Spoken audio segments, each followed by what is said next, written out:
Papi, ng bagong director po ng PCSO. Ma'am, anong pakiramdam po at ngayon po ay na-appoint na kayo bilang director po ng PCSO? Siyempre, sino bang hindi matutuwa at sino bang hindi magpapasalamat. Kaya ako po yung talagang sobrang aking papasalamat dahil nagbigay po ng tiwala ang ating presidente sa aking kakayahan bilang isang director dito po sa PCSO.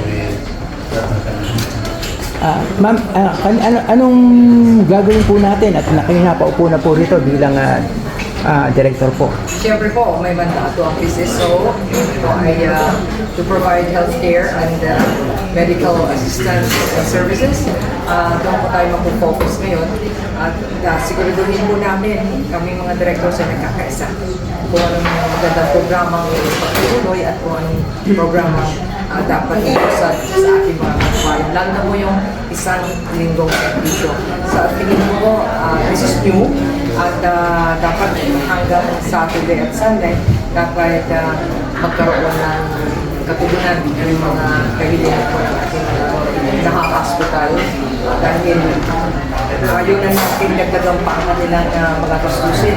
We're talking of Saturday and Sunday, let's say, pinalalabas na sila ng Friday or Saturday, wala na time para mamili ng tulong sa PCSO.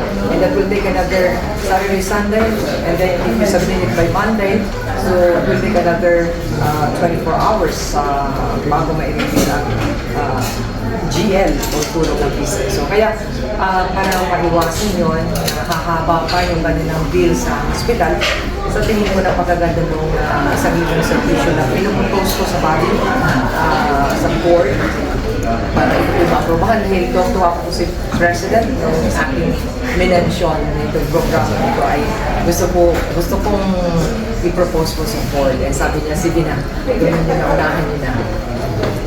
Huling ano lang po ma'am, yung sa ating mga kababayan, yung ipaabot po ang inyong pasalamat po. Again, ito po si Nora Papi. Walang sawang pagpapasalamat sa inyo sa pagmamahal na ginawa niyo sa akin. For so many years, 45 years ng Photo Showbiz, and you've been there always for me, supporting me.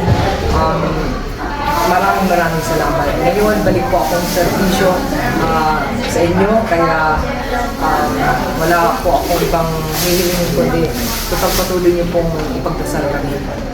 Maraming salamat po. Sana talagang mabilis ang action ng PCSO since nagkakaisa po kami dito at napakaganda ng aming plano. At of course, we're going to promote the good name of our President, Ferdinand Marcos Jr.